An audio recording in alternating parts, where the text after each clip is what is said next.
So, I'd like to talk to you about how to profile young drivers, but also a couple of other things as well, specifically education, which is the main focus of my research over the last 20 odd years. And I'd like to focus on the solution rather than the problem. Because to me, doing the kinds of things that Richard's been talking about is exactly where we need to be to actually reduce the chance of people being involved in crashes. And so I applaud anybody who is very solutions focused.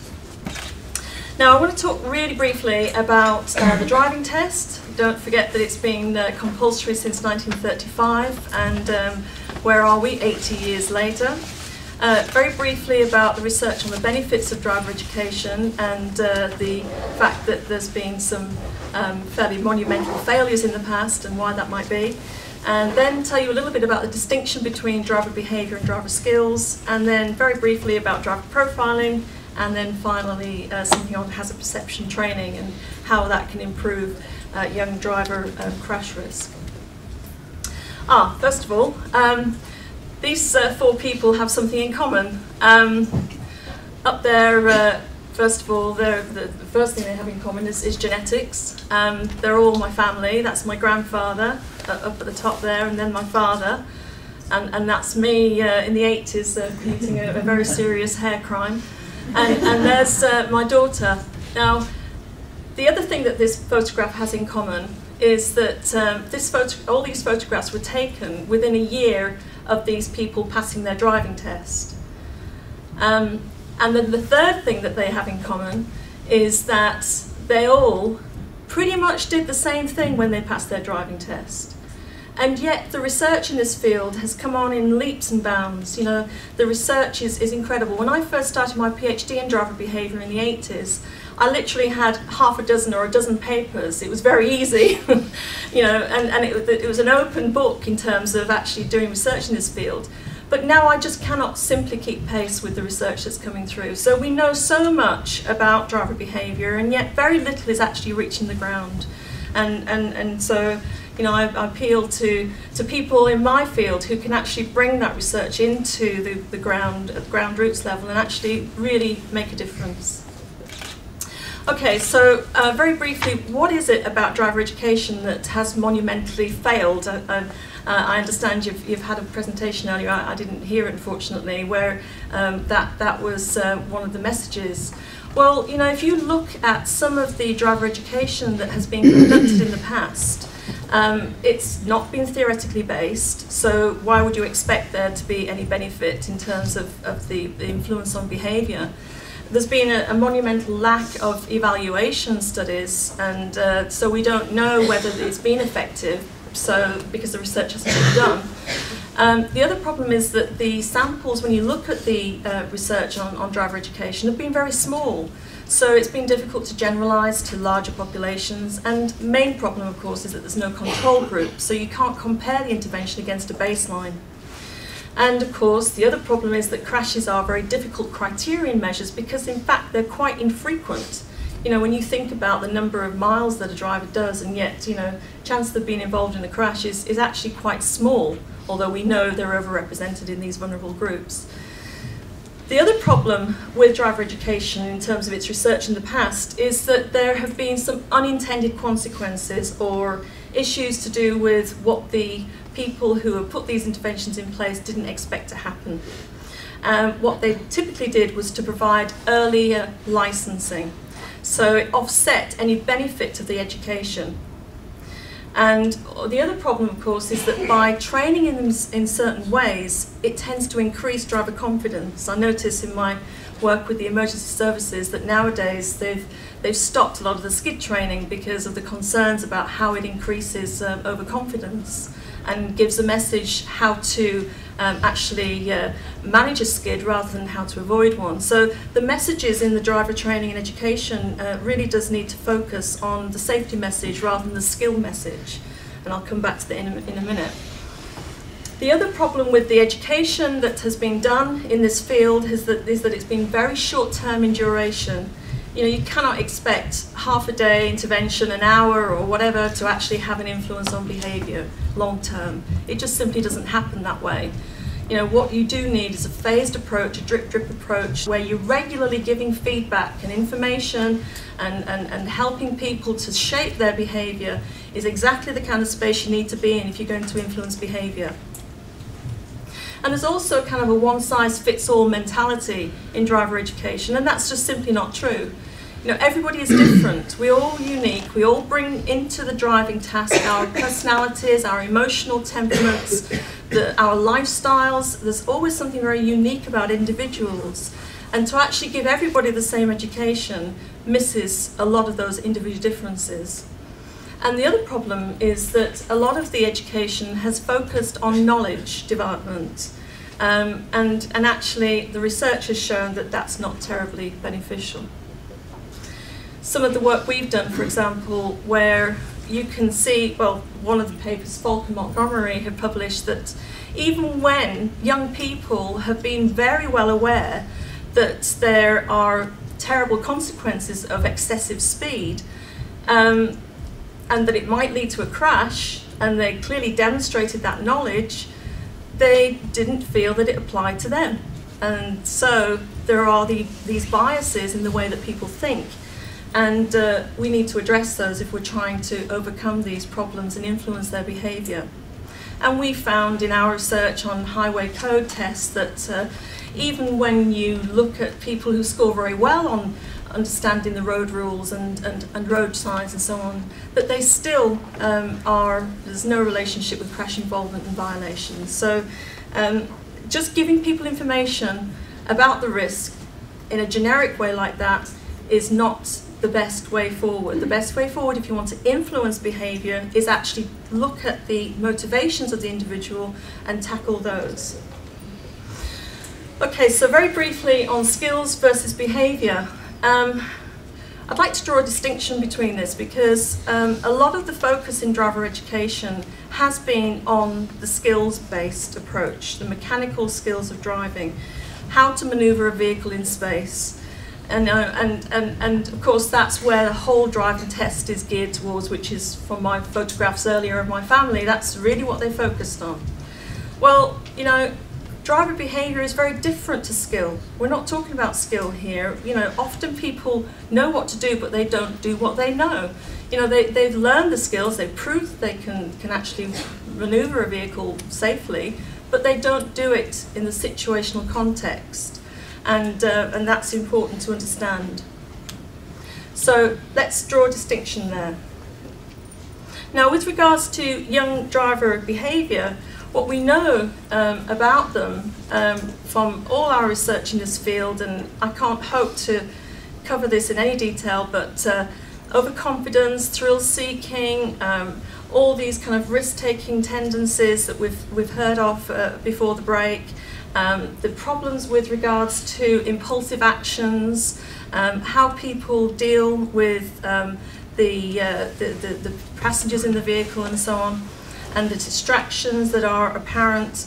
All these facets of the driving task become a problem later on. Initially, often they're anxious and concerned about their driving, but then once the expressive phase kicks in and they actually become more relaxed and more confident, that's when the crashes happen. I think Richard's data from Ingenie has also borne that out. But what happens is, because there's no consequences to their actions, you get very durable patterns established, and then it becomes more difficult to actually influence their behaviour. So what can you do?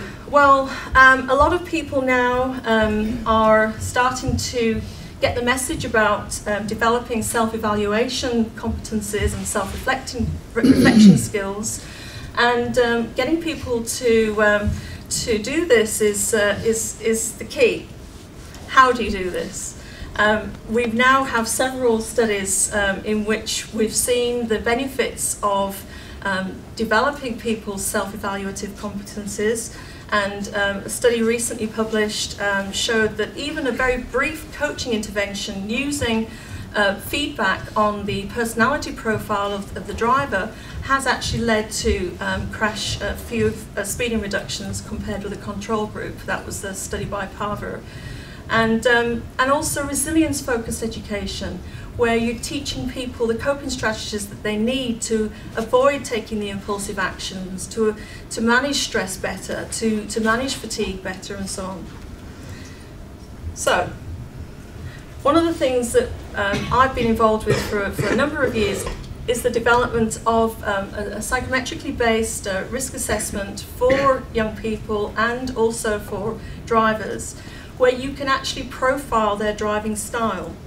So you can look at their thrill-seeking tendencies, their fatigue proneness, their tendencies towards becoming angry and aggressive as a driver, and whether or not they actually enjoy driving, which of course all of these factors have got a very strong track record of research underpinning them. There are over 70 odd publications in peer-reviewed academic papers which verify that these scales are actually valid and that they measure something unique about the way in which a driver is responding. So for me, profiling the driver is key if we're going to provide targeted education based on their individual differences. We also, of course, any questionnaire, type measure, assessment is important to know whether or not people are being biased in how they respond. And so we look at their tendency to give a favourable impression of their driving, let's say. And also their driver confidence, which is also a kind of a bias in the way that they think that their skills mean that they can keep themselves safe. And that excessive level of confidence is something that we need to manage in driver education. So, one of the companies that we work with is the Mercedes-Benz Driving Academy, where this technique, this concept is all part of their curriculum. We are now in 3 or 4 different countries. We're just out in Beijing right now filming the hazard perception component of this. And essentially what happens is that the driver goes online, takes a few minutes to complete, and then the coaches that we train are actually able to interpret those profiles and provide a coaching conversation based on them. And it's something I've been doing with Atom for about 10 years. But as we know, safety is a hard sell, and so Mercedes-Benz are now taking that on, and they have the kind of collateral underpinning them to actually make this happen. And it's great to see the results.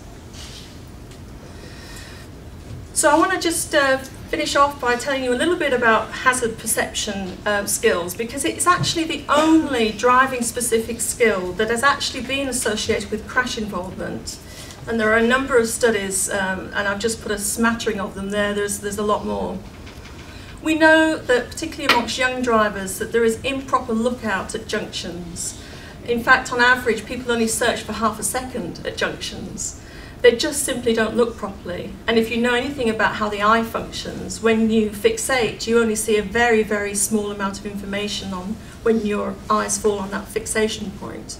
And the scan path in between the next saccade, nothing is picked up, essentially, unless your eyes are diverted towards some movement. But the problem is that people are not using their eyes properly. So hazard perception training is a key skill, particularly for young drivers. We know that it doesn't matter how much they think their hazard perception skills are good. You know, when we compare their self-ratings with how they actually score on a hazard perception test, there is no relationship.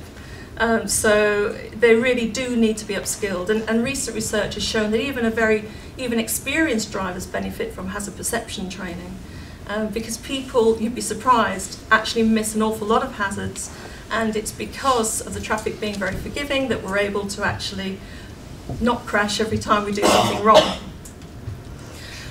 So we've done some research in this field, and we've also mentioned here some of the evidence base to show how you can see that hazard perception training really does help to improve performance.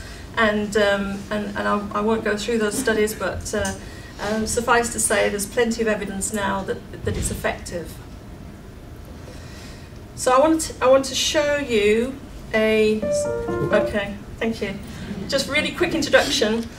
One of the modules that's part of the Mercedes-Benz Driving Academy it's only a show reel. The module itself is half an hour long, but essentially what it's doing is to put the driver into a scenario where they have the opportunity to reflect on the dangers in that scenario, where they can associate with that event depicted, and they're asked a series of questions to reflect on what they would do in that situation and what they need to do in the future.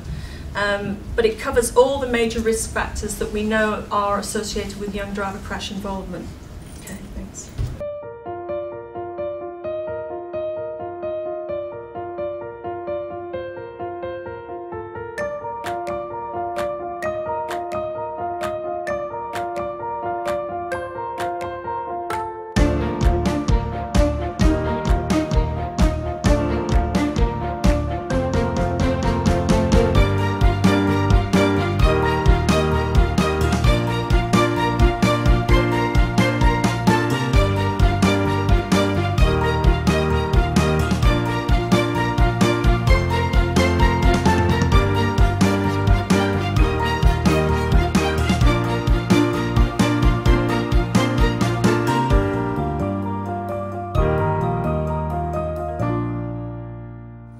Okay, so most of you in the room will know that those factors were represented there, and it's an interactive, highly engaging kind of module that Mercedes-Benz commissioned Atom to do. So, what about what's next? Well, for those of you in the room, I know none of you have any money, so one of the things you might want to think about is Drive IQ, because it's free. And there are 8 modules, it's in 800 schools, 12,000 young people have gone through it at least. For example, the modules are, sometimes they go to whole assemblies, so there might be 300 or 400 people in an assembly, and yet it's only counted on our system as 1. So we're actually reaching a lot of people. A lot of the modules that are in there have been part of other programs that have been evaluated. Part of the young driver offender research that we've been involved with. So I would encourage you to look at that, and also be innovative in your driver education, and instead of thinking about what's gone wrong in the past, think about what needs to be designed better in the future. Thank you very much.